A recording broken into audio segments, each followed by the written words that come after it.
కోన రవికుమార్ గారు ప్రతిసారి తన ప్రెస్ మీట్లో చెప్తున్నాడు, ఆమదాలవలస నియోజకవర్గంలో దాదాపు 30,000 కోట్ల రూపాయలతో థర్మల్ పవర్ ప్లాంట్ ఏర్పాటు చేయబోతున్నాం, 3,200 మెగావాట్లు అని చెప్పేసి.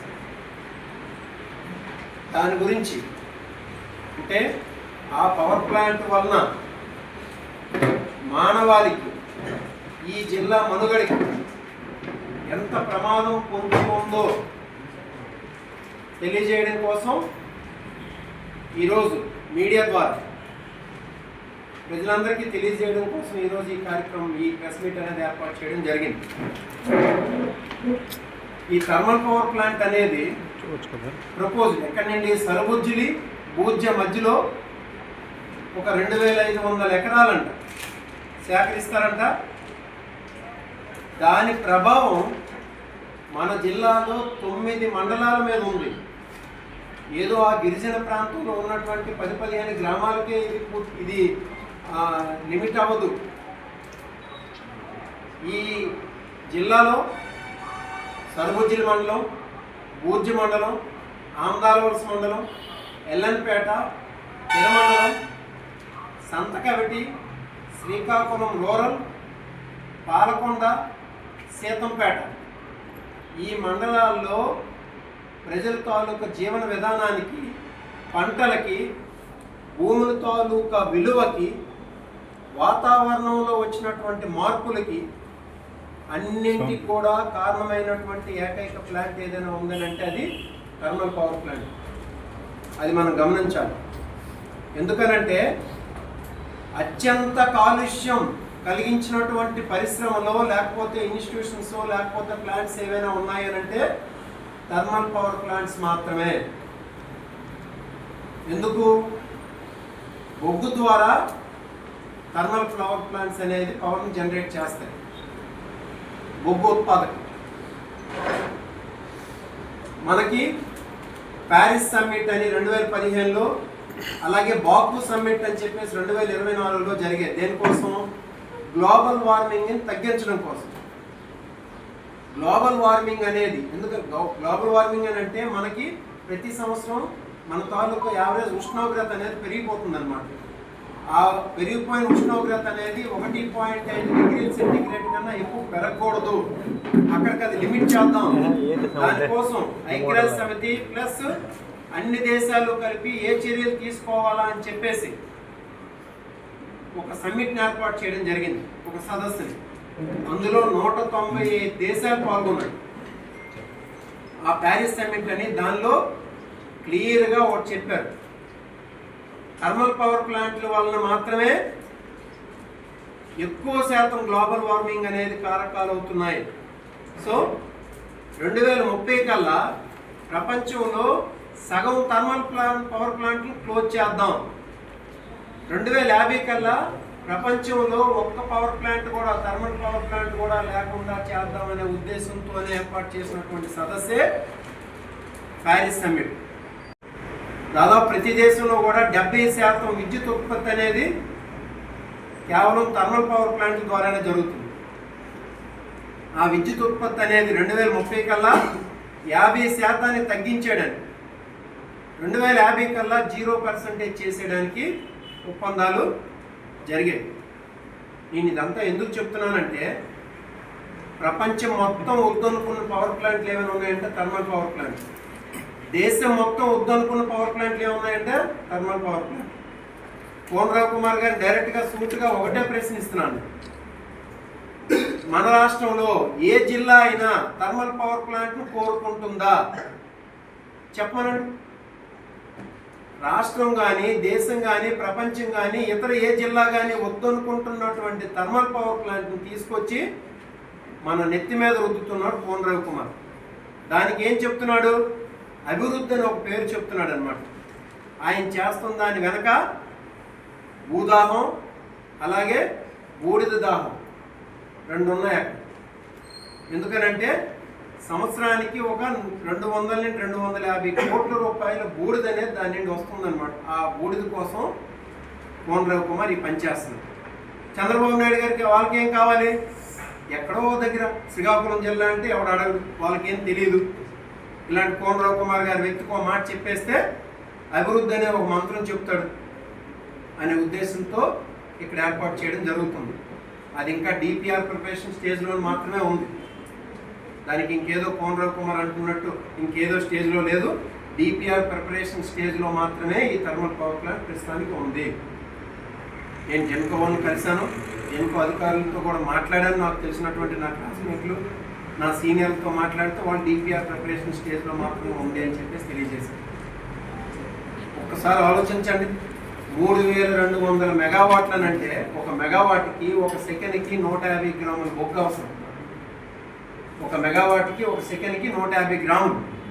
3200 మెగావాట్లనంటే అది ఏమైనా బేస్ లోడ్లో కానీ ఆపరేట్ చేసినట్లయితే రోజుకి దాదాపు 10 ట్రైన్ల బొగ్గు అనేది అవసరం. 10 ట్రైన్లు అంటే అర్థం చేసుకోండి, 10 ట్రైన్ల బొగ్గు కాలిస్తే కాలుష్యం రాదా?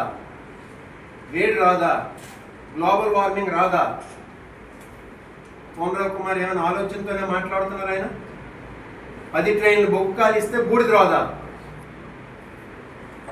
బొగ్గును మండించడం ద్వారా సల్ఫ్యూరిక్ యాసిడ్ అంటే sulphur dioxide, carbon dioxide, nitric oxide, బూడిద ఇవనేది పెద్ద మొత్తంలో ఉత్పత్తి అవుతాయి.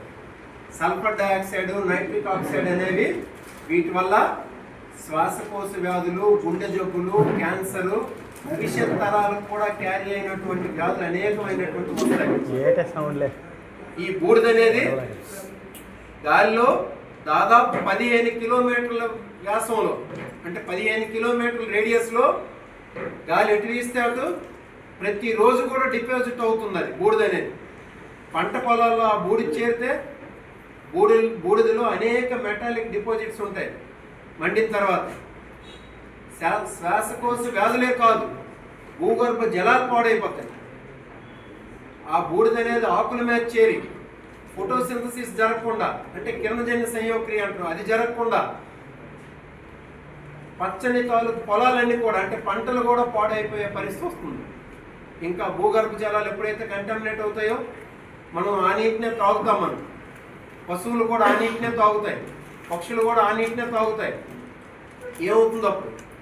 ఆ పశువుల మాంసం మనం తిన్నా, వాటి తాలూకు పాలు తాగినా రేపు దీర్ఘకాలికంగా భవిష్యత్ తరాలకు కూడా క్యాన్సర్ లాంటి భయంకరమైనటువంటి వ్యాధులు వచ్చే అవకాశం ఉంది. ఇది నేను చెప్పింది కాదు, మీకు అందరికి కూడా అన్ని రిపోర్ట్స్ కూడా మీకు ఇచ్చాను. నేను డాక్యుమెంట్స్ ఒక 50-60 పేజీల డాక్యుమెంట్స్ ఇచ్చాను. మీరు ఒక్కసారి దాన్ని వెరిఫై చేయండి. ఎందుకనంటే మీడియా మిత్రులు కానీ తెలుసుకున్నట్లయితే ప్రజలకు తెలియజేస్తారు. రేపు పొద్దున ఏదైతే స్వార్థపూరితంగా కోనరావు కుమార్ చేస్తున్నాడో ఆయన ప్రశ్నిస్తారని చెప్పేసి ఈరోజు ఈ కార్యక్రమం ఏర్పాటు చేయడం జరిగింది. చంద్రబాబు నాయుడు గారంట 30,000 కోట్ల రూపాయలు శ్రీకాకుళం జిల్లాకి ఇచ్చినంత దాతృత్వం అంట. నిజంగా ఉందా? 100 కోట్లు పెడితే 15,000 మందికి ఉపాధి కల్పించే షుగర్ ఫ్యాక్టరీ ఓపెన్ అవుతుంది. 50 కోట్లు పెడితే లక్షల మందికి ఉపాధి కలిగించి 4 లక్షల ఎకరాలకు సాగునీరు అందించే వంశధార ప్రాజెక్ట్ పూర్తవుతుంది. 1000 కోట్లు పెడితే కొన్ని వేల కోట్ల రూపాయలు జిల్లాకు ఉత్పత్తి కలిగించినటువంటి మూలపేట పోర్టు పూర్తవుతుంది. మరొక 200 కోట్లు పెడితే వేలాది ఎకరాలకు ఉపాధి కల్పించినటువంటి ఆఫ్షోర్ రిజర్వాయర్ పూర్తవుతుంది. ఇవేవీ లేకుండా, ఇవేవీ చేయకుండా 30,000 కోట్ల రూపాయలంట శ్రీకాకుళం జిల్లాకి ఇచ్చినటువంటి దాతృత్వం ఉన్నటువంటి వ్యక్తి అంట చంద్రబాబు నాయుడు అంట. అది మనం నమ్మాలంట. నిజమైనది ఆలోచించేయమని చెప్పేసి మీ ద్వారా కోరుతున్నాను. నిజంగా చిత్తశుద్ధి ఉన్న వాళ్ళైతే 50 కోట్లు పెట్టేసి వంశధార రిజర్వాయర్ని పూర్తి చేయమనండి.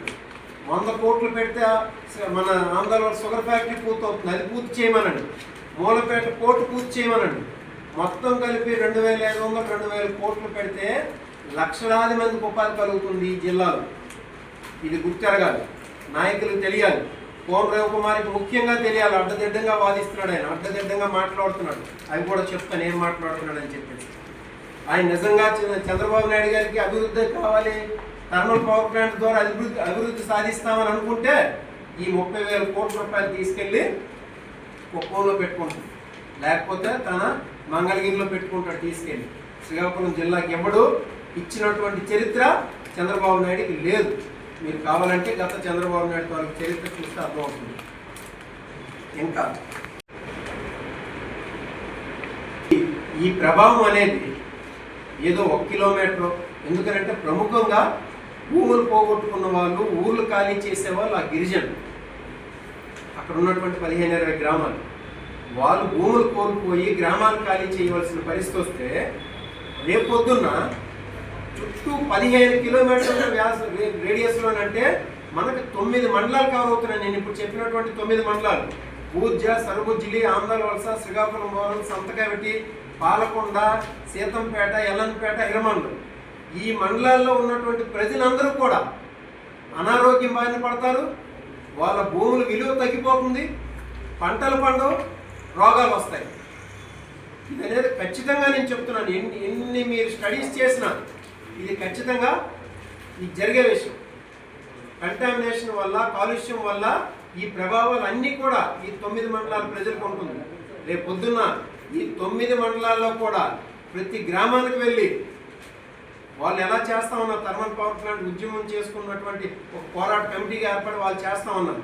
మా పార్టీ తరఫున కూడా ఈ 9 మండలాల్లో పర్యటించి మేము ప్రజల్ని ప్రభావితం చేసి, ప్రజలకి అవేర్నెస్ కల్పించి, ఈ పవర్ ప్లాంట్ తాలూకా నష్టాల్ని ప్రజలకు వివరించి దీన్ని ఎలా ఆపాలో ఆపే ప్రయత్నాలు అన్నీ కూడా చేస్తామని చెప్పేసి ఈ సందర్భంగా మీకు తెలియజేస్తాం. ఎప్పుడు చెప్తున్నాడు విజయవాడ థర్మల్ పవర్ ప్లాంట్ ఉంది, అక్కడ లేదా, అక్కడ ఇబ్రహీంపట్నం ప్రజలు ఏమవుతున్నారని చెప్పి. పదండి నేను చూద్దాం అక్కడ చుట్టుపక్కల ఎన్ని కిలోమీటర్ల వరకు ఆ విజయవాడ థర్మల్ పవర్ ప్లాంట్ ప్రభావం ఉందో. ఇబ్రహీంపట్నం తాలూకు ప్రజలు ఎన్నో పోరాటాలు చేస్తున్నారు. నేషనల్ గ్రీన్ ట్రిబ్యునల్ కూడా వాళ్ళకి నోటీసులు ఇచ్చింది. పొల్యూషన్ కంట్రోల్ బోర్డు కూడా VTPSకి నోటీసులు ఇచ్చింది. 2030 కల్లా దాన్ని అక్కడి నుంచి తీసేస్తారు. అది ఆల్రెడీ మోడర్నైజ్ చేసి 2050 వరకు ఉంచాలనే ప్రపోజల్ ఉన్నా కానీ 2030 కల్లా తీసేస్తారు. ఎందుకనంటే అక్కడ అమరావతి కన్స్ట్రక్ట్ చేస్తారంట. అమరావతి కన్స్ట్రక్ట్ చేస్తే అక్కడ థర్మల్ పవర్ ప్లాంట్ ఉండకూడదు. ఎందుకు? థర్మల్ పవర్ ప్లాంట్ తాలూకా బూడిదంతా అమరావతి మీద పడుతుంది. ఆంధ్రవలస నియోజకవర్గం మీద పడితే పర్వాలేదు, శ్రీకాకుళం జిల్లా మీద పడితే పర్వాలేదు, అమరావతి మీద మాత్రం వద్దు. అందుకని 2030 కల్లా VTPSని క్లోజ్ చేసే ఆలోచనలో ప్రభుత్వం ఉందనంటే ఆలోచించండి. థర్మల్ పవర్ ప్లాంట్ల వల్ల ఎంతటి ప్రభావం మన మీద పడుతుందని చెప్పేసి. నేను ఒక ఎలక్ట్రికల్ ఇంజనీరింగ్లో బీటెక్ చేశాను, నేను ఎంటెక్ చేశాను, నేను PhD కూడా ఎలక్ట్రికల్ ఇంజనీరింగ్లో చేశాను. నేను దాని తాలూకు అణువణువు తెలుసు. థర్మల్ పవర్ ప్లాంట్ స్టార్టింగ్ నుండి విద్యుత్ ఉత్పత్తి అయ్యే వరకు ప్రతి అణువణువును కూడా నేను ఎక్స్ప్లెయిన్ చేయగలను. ప్రతి దగ్గర కూడా కాలుష్యం ఉంటుంది. బొగ్గును మండించేటప్పుడు కాలుష్యం వస్తుంది. వాటర్ని తిరిగి మళ్ళీ మన వాటర్ని తీసుకొస్తారు. తీసుకొచ్చి ఆ వాటర్ని బయటకు వదిలేసేప్పుడు కూడా కాలుష్యం వస్తుంది. ఎందుకంటే వేడి నీరు బయటకు వస్తుంది. ఎన్నో డ్రైనేజ్ వాటర్లో ఎన్నో కాలుష్యమైనటువంటి లోహపు అవశేషాలు అనేవి వేడి నీటిలో ఉంటాయి. ఆ నీరు వచ్చి మళ్ళీ మామూలు నీటిలో కలిసిన, మళ్ళీ పొలాల్లో కలిసిన, పొలాలకి, పక్షులకి, మన మానవాళికి, జంతువులకి అన్నిటికి కూడా వీటి ద్వారా ఎఫెక్ట్ ఉంటుంది అనేది ఖచ్చితంగా మనం తెలుసుకోవాల్సిన విషయం. ఇది నిజమే. ఇంకా ఆయన ముఖ్యంగా ఇది చాలా ఇంపార్టెంట్ అయినటువంటి విషయం మీ అందరికి కూడా ఇచ్చారు. ఈ పవర్ ప్లాంట్కి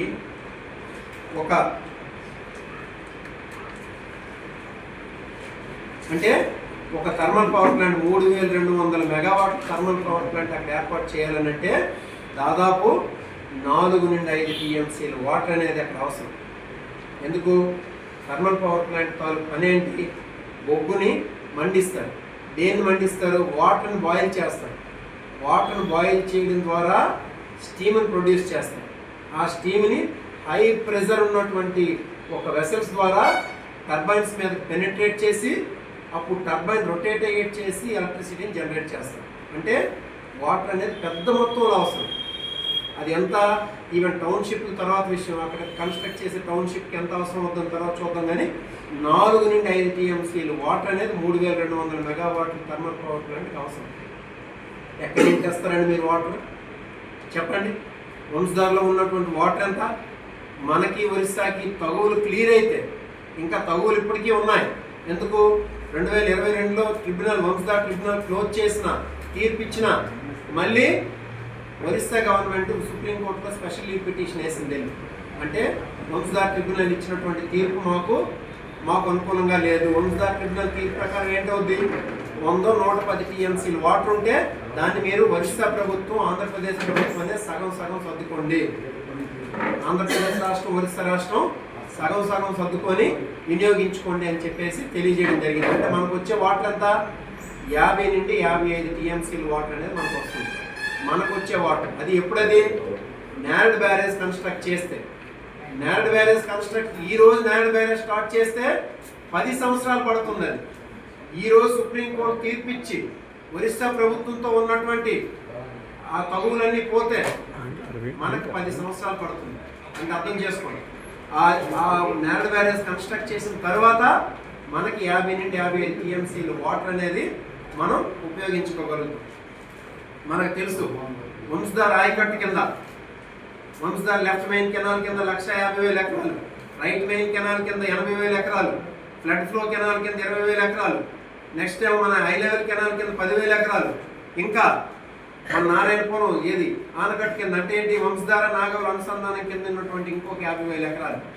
ఇవి కలిపితే దాదాపు 3,10,000 ఎకరాలు. మనం ఒక్క వంశధార ఆయకట్టు తీసుకున్నా 2,65,000 ఎకరాలు, 2,70,000 ఎకరాలు ఉంది. అంటే ఒక టీఎంసీతో 10,000 ఎకరాలు మనం పండించవచ్చు. అంటే మొదటి పంటకి మనం అక్షరాల 27 టీఎంసీలు వాడుకుంటాం. మనం 27 టీఎంసీలు మొదటి పంట మాత్రమే. రెండో పంటకైతే మరొక 27 టీఎంసీలు. ఇంకా మనకి అనుసంధానం, నదుల అనుసంధానం అని చేయాల్సిందని చెప్పేసి చంద్రబాబు నాయుడు గారు ప్రతి సందర్భంలో మాట్లాడుతున్నాడు. ఏంటి సరదా చేసుకుంటున్నాడా, ఉత్తుత్తిని చేస్తున్నాడా? దానికి నారాయణపురం ఆయకట్టుని స్థిరీకరించుకోవడం కోసం ఒక 10 టీఎంసీలు కేటాయింపు చేశారు. ఇంకా మన ఉద్దానం డ్రింకింగ్ వాటర్ స్కీమ్ నిర్మాణం రిజర్వాయర్ నుండి అవుతుంది, దానికోసం 2 టీఎంసీలు వాటర్ని కేటాయించారు. అంతేకాదండి, ఇంకా దీనికోసం మళ్ళీ 4-5 టీఎంసీలు కేటాయిస్తే ఎక్కడి నుండి వాటర్ వస్తుంది? ఇంకా ఏం చేస్తున్నారు, మన వంశధార నది నుండి బహుదా నదికి లింకింగ్ చేసి ఇచ్చాపురంకి, సోంపేటకి ఆ 10 మండలాలకి 10 టీఎంసీ వాటర్ ఇస్తామని చెప్పేసి ఒక ప్రపోజల్ ఉంది. ఇవన్నీ కలిపితే ఈ పవర్ ప్లాంట్కి అవసరమైనటువంటి 4-5 టీఎంసీ పక్కన పెట్టేస్తేనే 74-75 టీఎంసీల వాటర్ అనేది అవసరం. మనం ఏది ఇప్పుడు ప్రొటెక్ట్ చేస్తున్నటువంటి ఆయకట్టుకే, ఇప్పుడు మనం ఇస్తామని ప్రామిస్ చేసినటువంటి ఆయకట్టుకే 75 నుండి 76 టీఎంసీల వాటర్ అవసరం. మనకు ఉండే వాటర్ అంతా 50 నుండి 55 టీఎంసీలు. సో రెండో పంటకే ఇవ్వలేము మనం, నారాయణపురం ఆనకట్టుకి ఇవ్వలేము, అంటే నదుల అనుసంధానం చేసిన దానికి ఇవ్వలేము. మరి ఎక్కడి నుండి తీసుకొచ్చేస్తారు? ఎవరిని మభ్యపెట్టడానికి మీకు చేస్తున్నారు ఇవన్నీ కూడా? చెప్పండి, నీరు లేకుండా థర్మల్ పవర్ ప్లాంట్ అవుతుందా? ఇవి మీరందరూ కూడా, మీడియా మిత్రులందరూ కూడా ఒకసారి మీరు స్టడీ చేసి కోనరావు కుమార్ని అడగండి, ఎక్కడి నుండి 78 టీఎంసీలు 76 టీఎంసీలు తెస్తారు మీరు అని చెప్పేసి. మనకు ఉన్న వాటానే 50 నుండి 55 టీఎంసీలు అయితే మనకు అవసరమైంది. దీంతో కలుపుకుంటే 80 టీఎంసీలు దాటి ఉంటుంది. ఒక్క టీఎంసీ కూడా ఎక్కువ ఉపయోగించుకునే ఉంది. ఇది కూడా ఎప్పుడు మనకు వస్తుంది? 50-55 టీఎంసీలు. మనం ఒరిస్సా ప్రభుత్వంతో ఉన్నటువంటి అన్ని తగాయిదాలు పూర్తి చేసుకొని నేరడ్ బ్యారేజ్ కన్స్ట్రక్ట్ చేసిన తర్వాత మనకి అవైలబుల్ వాటర్ ఇది. ఇప్పుడు నేరడ్ బ్యారేజ్ స్టార్ట్ చేస్తే 10 సంవత్సరాలు పడుతుంది. ఇది చెప్పమనండి ఏ ఇరిగేషన్ శాఖ అధికారినైనా. నిజంగా తెలుగుదేశం పార్టీకి కానీ, కోనరావు కుమార్కి కానీ, ఈ జిల్లా మీద కానీ, ఈ నియోజకవర్గం మీద కానీ ఉన్న చిత్తశుద్ధి ఉంటే వెళ్ళమనండి. ఈ కూటమి ప్రభుత్వంలో ఉన్నటువంటి బీజేపీయే కదా ఒరిస్సాలో ఉంది, వాళ్ళ దగ్గరికి వెళ్ళి ముందు ఈ రివర్ డిస్ప్యూట్ని క్లియర్ చేయమనండి. రివర్ డిస్ప్యూట్ క్లియర్ చేసి జగన్మోహన్ రెడ్డి గారు అప్పుడు నవీన్ పట్నాయక్ గారి దగ్గరికి వెళ్ళారు కదా, వెళ్ళి అడిగి వచ్చారు కదా. తర్వాత వాళ్ళు సుప్రీంకోర్టులో స్పెషల్ లీవ్ పిటిషన్ వేశారు. మళ్ళీ ఈరోజు వాళ్ళ ప్రభుత్వమే కదా అక్కడ ఉంది, వెళ్ళి అడగమనండి. చిత్తశుద్ధి ఉంటే ముందు అది క్లియర్ చేయమనండి. లక్షలాది ఎకరాలు ఈ జిల్లాలో పండుతుంది వంశధార రిజర్వాయర్ వల్ల. లక్షలాది మంది జనాలకు ఉపాధి కలుగుతుంది. అది మనం తెలుసుకోవాలి. ఏమైనా చిత్తశుద్ధి ఉంటే ముందు వెళ్ళి వంశధార రిజర్వాయర్కి సంబంధించినటువంటి వంశధార ట్రిబ్యునల్ ఇచ్చిన తీర్పును అమలు చేసే విధంగా, వంశధార రివర్కు ఉన్నటువంటి డిస్ప్యూట్ క్లియర్ చేసే విధంగా, నేరడ్ బ్యారేజ్ కన్స్ట్రక్ట్ చేసే విధంగా 106 ఎకరాలు వాళ్ళు ఇవ్వాలి మనకి. వాళ్ళ భూమి మనకు 106 ఎకరాలు ఇవ్వాలి, మనం డబ్బులు పే చేయాలి. అది ఒప్పుకునే విధంగా చంద్రబాబు నాయుడు వెళ్ళి ఒప్పించమనండి ఒరిస్సా ముఖ్యమంత్రిని కలిసి. మీకు దమ్ముంటే ఆ పని చేయండి ముందు.